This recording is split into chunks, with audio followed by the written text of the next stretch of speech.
Hello students, हमने अपना last chapter start किया था ग्रेट पर्सनालिटीज़। ठीक है, उसमें हमने मदर टेरेसा के बारे में स्टडी कर लिया था। आज हम डॉक्टर सीवी रमन के बारे में स्टडी करेंगे। ठीक है, let's study doctor CV Raman. He is a genius who won the Nobel prize for physics with a simple equipment barely worth ₹300. He was the first Asian scientist to win the Nobel Prize. He was a man of endless curiosity and a lively sense of humor. His spirit of inquiry and devotion to science laid the foundation for scientific research in India, and he won honor as a scientist and affection as a teacher and a man. ठीक है, जो CV Raman थे वो एक बहुत intelligent person थे जिनको कि नोबेल प्राइज मिला था फिजिक्स में, और वो फर्स्ट एशियन साइंटिस्ट थे, मतलब एशिया से फर्स्ट साइंटिस्ट थे जिनको नोबेल प्राइज मिला था। फाइन, तो उनके अंदर क्या था? अनलिमिटेड, एंडलेस अनलिमिटेड क्यूरियोसिटी मतलब जो जिज्ञासा हम जिसे कहते हैं, ठीक है, इनक्विजिटिवनेस, जिज्ञासा, और बहुत अच्छा सेंस ऑफ ह्यूमर था। ठीक है, उनको हर चीज़ के बारे में जानने की और कैसे क्या चीज़ होनी चाहिए, तो इसकी बहुत हमेशा और डेडिकेटेडली वो अपना काम करते थे। तो ये सब चीज़ें उनके अंदर थी, जिसकी वजह से कि उन्होंने साइंस में इतना कुछ किया कि साइंस में को जो है फाउंडेशन फॉर साइंटिफिक रिसर्च, मतलब साइंटिफिक रिसर्च के लिए इंडिया में, स्पेशली इंडिया के लिए एक नया मोड़ मिला कि मतलब उन्होंने साइंस में काफ़ी कुछ किया। ठीक है, तो उसकी वजह से उनको एज अ साइंटिस्ट भी जाना जाता था और उनको लोग एज अ टीचर भी पसंद करते थे, एज अ पर्सन भी पसंद करते थे। ठीक है, तो सीवी रमन बहुत ही इंटेलिजेंट, ब्रिलियंट और काइंड पर्सन थे। ठीक है, अ चाइल्ड जीनियस। ठीक है, अब उनके थोड़े से बचपन के बारे में देखते हैं। Tiruchirappalli is a town on the bank of the river Kaveri. ठीक है, तिरुचिरापल्ली जो है ये एक टाउन है जो कि कावेरी रिवर के यहाँ पर बसाया गया है। ठीक है, कावेरी रिवर के पास है। Chandrashekhar Iyer was the teacher in the school there. He was a scholar in physics and mathematics. Chandrashekhar Iyer जो थे वो टीचर थे वहाँ पर किसी स्कूल में, जो कि फिजिक्स और मैथमेटिक्स के बहुत अच्छे स्कॉलर थे, मतलब ज्ञानी थे। He loved music. His wife was Parvathi Ammal. Their second son was born on 7 November 1888। They name the boy Venkata Raman. He was also called Chandrasekhara Venkata Raman और सीवी रमन। ठीक है, तो जो चंद्रशेखर अय्यर थे उनकी वाइफ थी पार्वती अमल। ठीक है, उनका जो दूसरा बेटा था उसका बर्थ हुआ था 7 नवंबर को। ठीक है, 7 नवंबर को, जो आप लोगों को पता भी होगा, हम इस दिन शायद साइंस डे मनाते हैं, नेशनल साइंस डे। तो उन्होंने अपने बच्चे का नाम रखा था क्या? वेंकट रमन। ठीक है, वेंकट रमन, और उसको बोलते थे चंद्रशेखर वेंकट रमन। फाइन, तो देखिए साउथ की साइड में होता है ना, फादर का नाम बच्चे के नाम के साथ लिया जाता है। ठीक है, तो सीवी रमन, तो Chandrashekhar Venkata Raman. Raman grew up in the atmosphere of music, Sanskrit, literature and science. He stood first in every class and was talked about as a child genius. He joined a BA class of the Presidency College. In year 1905, he was the only boy who passed in the first class. He won a gold medal too. अब देखो जो रमन थे उनके आसपास का माहौल कैसा था। देखो उनके फादर जो थे फिजिक्स और मैथमेटिक्स के स्कॉलर थे। ठीक है, तो उसको आसपास कैसा एटमॉस्फेयर मिला जहाँ पर गाना बजाना लोगों को पसंद था, म्यूजिक से रिलेटेड लोग रहते थे, संस्कृत, लिटरेचर, साइंस, तो मतलब आसपास का एनवायरनमेंट इतना अच्छा था उनका कि वो ऐसे एटमॉस्फेयर में पले बढ़े। ठीक है, वो हर क्लास में हमेशा फर्स्ट आते थे और उनको एज अ चाइल्ड जीनियस बोला जाता था कि मतलब जिस बच्चे को बहुत नॉलेज है वो एवरी टाइम स्टूड फर्स्ट। उसके बाद उन्होंने क्या किया? बीए ज्वाइन किया, और 1905 में he was the first person. ठीक है, वो ही सिर्फ एक लड़के थे इकलौते जिन्होंने फर्स्ट क्लास से अपना जो था बीए जो था कंप्लीट किया था, और उन्हें गोल्ड मेडल भी मिला था इसके लिए। He joined the MSc class in the same college and chose physics, study of matter and energy as the main subject of study, love of science, enthusiasm for work and the curiosity to learn new things were natural to Raman. Nature has also given him the power of concentration and intelligence. ठीक है, अब उन्होंने क्या किया, BA करने के बाद MSc में अपना एडमिशन ले लिया उसी कॉलेज में, और उन्होंने कौन सी ब्रांच चूज की, फिजिक्स। ठीक है, उनकी मेन ब्रांच क्या थी, जो सब्जेक्ट था उन्होंने सब्जेक्ट क्या लिया, उन्होंने फिजिक्स लिया। तो उनका जो प्यार था साइंस की तरफ, उनका तो जो एंथुजियाज्म था काम करने का, उनकी जो क्यूरियोसिटी थी, तो वो उनको ये चीज़ें के लिए हेल्प करती, कि उनको ये रहता था हमेशा कि जो भी चीज़ हो रही है ऐसा क्यों हुआ, या मुझे कुछ नया करना है तो मैं क्या कुछ नया कर सकता हूँ। मतलब वो क्यूरियस रहते थे हर चीज़ के लिए। ठीक है, वो उनका नेचर था कि मतलब मुझे ये करना है, नया करना है, तो वो नेचुरल था उनके अंदर। ठीक है, और गॉड ने उनको क्या दिया था, एक नेचुरल पावर थी उनके अंदर कि वो कंसंट्रेशन से, एक अच्छी माइंड के साथ उनके इंटेलिजेंस प्रोवाइड की थी कि वो अपना वर्क करते थे। He used to read more than what was taught in the class. The works of the German scientist Helmholtz in 1821 to 1891 and the English scientist Lord Rayleigh 1842 to 1919 on acquisites study of sound influenced Raman. He took immense interest in the study of sound. When he was 18 years of old, one of his research papers was published in the Philosophical Magazine of English. Later, another paper was published in the Scientific Journal Nature. ठीक है, अब देखिए क्या हुआ कि वो जितना कुछ उनको क्लास में पढ़ाया जाता था, उनको उससे ज़्यादा ही हमेशा पढ़ना होता था। वो उससे ज़्यादा हमेशा पढ़ते थे, अलग अलग बुक्स रेफर करते थे। तो जो साइंटिस्ट थे, ठीक है, एक जर्मन साइंटिस्ट थे और एक इंग्लिश साइंटिस्ट थे। ठीक है, जर्मन साइंटिस्ट का नाम क्या था, हेल्महोल्ट्ज, और जो इंग्लिश साइंटिस्ट थे उनका नाम था लॉर्ड रिले। तो क्या था, इन दोनों ने अपना साउंड पर स्टडी किया था। ठीक है, साउंड पर स्टडी किया था।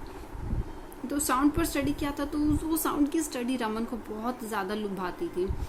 तो वो क्या करते थे, उनका उनमें बहुत डीप इंटरेस्ट था। इमेंस का मतलब होता है कि मतलब बहुत ज़्यादा होना, डीप इंटरेस्ट होना, एक्सट्रीम डीप इंटरेस्ट था उनका साउंड की स्टडी में। तो जब वो 18 ईयर्स के हुए थे, तब उनका एक पेपर पब्लिश हुआ था, किसमें, साइकोलॉजिकल मैगजीन में। ठीक है, फिलोसॉफिकल मैगजीन में, जो कि इंग्लैंड की थी। ठीक है, इंग्लैंड में उनका पेपर पब्लिश हुआ। तो सोचिए उस टाइम पर जब वो 18 ईयर्स के थे। उसके बाद उनका फिर पेपर पब्लिश होने लग गए। उसके बाद दूसरा पेपर जो पब्लिश हुआ वो एक जनरल थी जिसका नाम नेचर था। ठीक है, उसमें पब्लिश हुआ। उसके बाद देखिए सीवी रमन ऑफिसर साइंटिस्ट, मतलब वो साइंटिस्ट कैसे बने, उन्होंने ऑफिसर भी कैसे बने, मतलब कैसे उनका इंटरेस्ट आया। Raman's elder brother C.S. Iyer was in the Indian Audit and Accounts Service. ठीक है, जो उनके बड़े भाई थे C.S. Iyer, वो Indian audit and account service में ऑफिसर थे। Raman also wanted to enter the same department, Raman भी उसी डिपार्टमेंट में जाना चाहते थे। So he sat for the competitive exam, तो उन्होंने कॉम्पिटिशन एग्जाम दिया। The day before his exam, the result of the MSc examination was published. He had passed in the first class, recording the highest marks in Madras University. Up to that time, he stood first in the IAAS exam also. मतलब देखो, जब उनका exam था ये IAAS का, उससे just पहले ही दिन उनका रिजल्ट आ गया था, किसका, MSc का। और MSc में उन्होंने फर्स्ट क्लास टॉप किया था। और उनके अभी तक के, मतलब यूनिवर्सिटी में जितने लोग अभी तक स्टडी करते आए थे, अभी तक के हाईएस्ट मार्क्स उन्होंने गेन किए थे। ठीक है, और फिर उन्होंने IAAS का जो एग्जामिनेशन दिया था उसमें भी वो फर्स्ट आए थे। On May 6, 1907 Raman married Lokasundari Ammal. फिर 1907 में रमन की मैरिज हो गई थी। At the age of 19 Raman had a high post in the government. Raman को 19 ईयर की एज में एक गवर्नमेंट में बहुत ही अच्छी पोस्ट पर एक अपॉइंटमेंट हो गई थी। ठीक है, और वो अपॉइंटमेंट क्या पोस्ट थी, मतलब अच्छी पोस्ट तो थी, लेकिन वो पोस्ट क्या थी, assistant accountant general in the finance department in Calcutta. ठीक है, क्या पोस्ट मिली थी उनको, असिस्टेंट अकाउंटेंट जनरल की। कहाँ पर, फाइनेंस डिपार्टमेंट। कहाँ का फाइनेंस डिपार्टमेंट, कोलकाता का। And the same year something happened to give a new turn to his life. कुछ ऐसा हुआ उनके साथ उस साल में कि कि उनकी लाइफ को एक नया मोड़ मिला। ठीक है, from the account to science. अब देखिए अकाउंट से वो, क्योंकि उनको तो देखो IAS में अच्छी सी जॉब मिल गई थी जिसमें उन्होंने टॉप किया था। उसके बाद उनको 18 की ईयर में असिस्टेंट अकाउंटेंट जनरल की पोस्ट मिली थी फाइनेंस डिपार्टमेंट में। तो अब वो एकदम से अकाउंट से साइंटिस्ट कैसे बने, हमने पढ़ा ना, फर्स्ट लाइन ही थी कि वो जो थे फर्स्ट साइंटिस्ट थे हमारे। At that time Burma and India were under the same government. In 1909 Raman was transferred to Rangoon, the capital of Burma, where Chandrasekharan Iyer passed away in 1910. Raman came to Madras on 6 months leave. ठीक है, एकदम से क्या हुआ, रमन जो Burma और India था वो एक ही गवर्नमेंट के अंडर वर्क करते थे, मतलब पार्टीशन नहीं हुआ था। Burma was the part of India at that time. 1907 में रमन को ट्रांसफर कर दिया गया था, कहाँ, रंगून। रंगून का था कैपिटल थी बर्मा की। ठीक है, तो क्या हुआ, when Chandrashekhar Iyer passed away. अब 1909 में तो रमन को रंगून भेज दिया गया था काम के लिए, लेकिन 1910 में रमन का जो ब्रदर थे, उनके फादर थे चंद्रशेखर अय्यर, वो पास्ट अवे मतलब वो गुजर जाते हैं। ठीक है, पास्ट अवे मतलब गुजर जाना, उनकी डेथ हो गई थी।